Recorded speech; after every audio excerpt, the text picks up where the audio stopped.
Baik, saya akan menjelaskan tentang teknik greedy best phasers.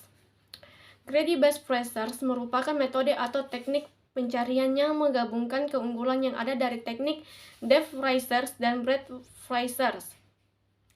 Tujuan menggabungkan dua teknik pencarian ini adalah untuk menelusuri satu jalur saja pada satu saat, tetapi dapat berpindah ketika jalur lain terlihat lebih menjanjikan dari jalur yang sedang ditelusuri. Pada algoritma best phasers, pencarian diperbolehkan mengunjungi node yang ada di level yang lebih rendah. Jika ternyata node di level yang lebih tinggi memiliki nilai heuristik yang lebih buruk.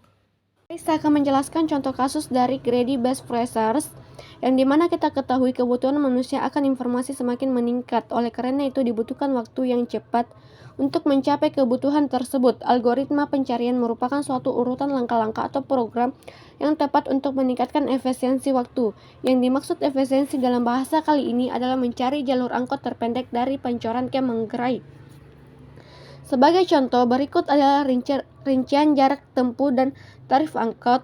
Rincian berikut ini adalah pengeluaran dari Pancoran ke Manggarai yang dapat ditempuh dengan jarak sekitar kurang lebih 10 km, yang akan membuat masalah harus terpecahkan kembali, yaitu tarif angkot yang harganya selalu relatif atau harga jauh atau dekat bisa berbeda-beda berdasarkan jalur dan tarif angkotnya masing-masing.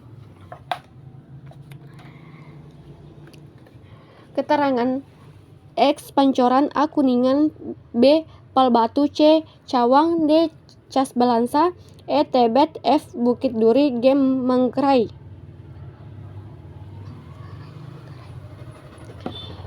Tarif angkot dari Pancoran yaitu 1.000, tarif angkot dari Kuningan yaitu 1.500, tarif angkot dari Cawang yaitu 3.000, tarif angkot dari Casbalansa yaitu 1.000, tarif angkot dari Tebet yaitu 1.500, tarif angkot dari Bukit Duri yaitu 2.500, tarif angkot dari Manggarai yaitu 2.000.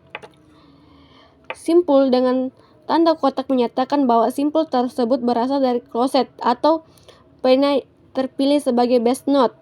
Sedangkan simpul tanpa tanda kotak menyatakan simpul yang berada di open.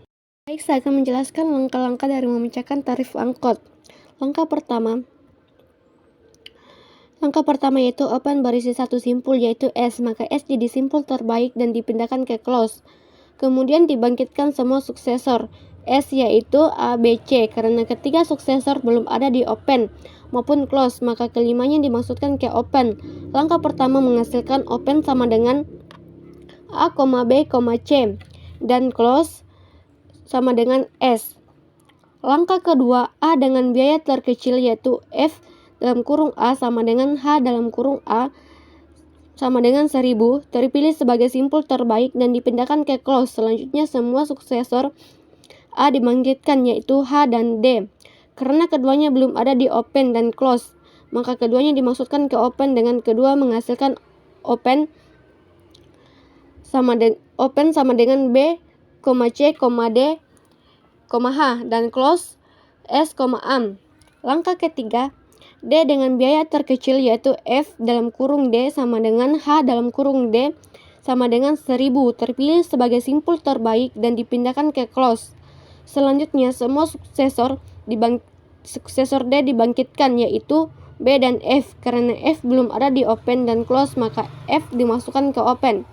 Karena hanya menghitung biaya perkiraan H, maka biaya perkiraan dari S ke B atau biaya perkiraan dari S ke B melalui A dan D berbeda, yaitu H dalam kurung B sama dengan 1.500,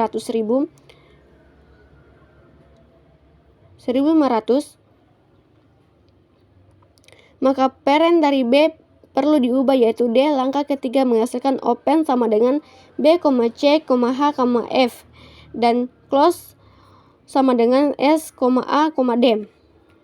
Kemudian langkah keempat, B dengan biaya terkecil yaitu F dalam kurung B sama dengan H dalam kurung B sama dengan 1.500 terpilih sebagai sebagai simpul terbaik dan dipindahkan ke close. Selanjutnya semua suksesor B dibangkitkan, yaitu E. Karena E belum ada di open dan close, maka E dimaksudkan ke open. Langkah ini menghasilkan open sama dengan C, E, F, H, dan close sama dengan S, A, B, D. Langkah kelima, E dengan biaya terkecil yaitu F dalam kurung E sama dengan H dalam kurung E sama dengan 1500 terpilih sebagai simpul terbaik dan dipindahkan ke close. Selanjutnya semua suksesor E dibangkitkan, yaitu C dan F. Kedua suksesor ini sudah ada di open.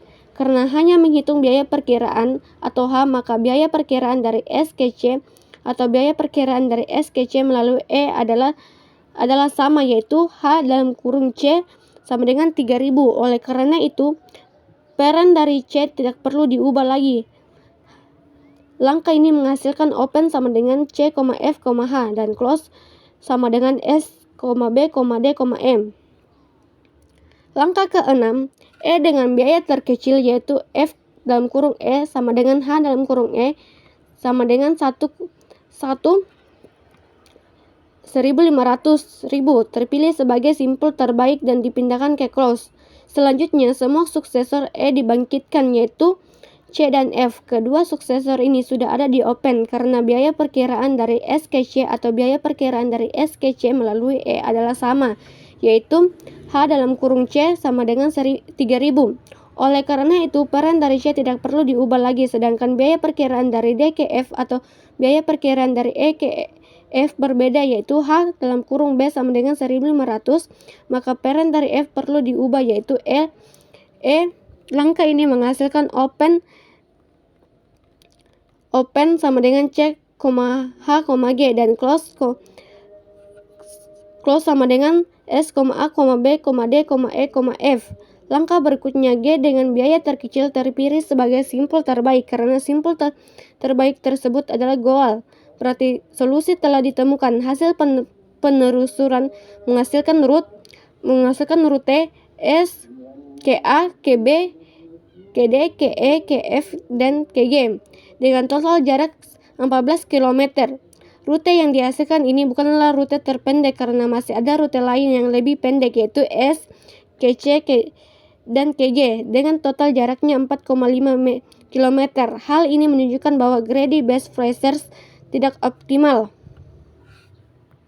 Demikian pemaparan materi greedy best phrasers dari saya. Selanjutnya saya serahkan ke rekan saya. Terima kasih.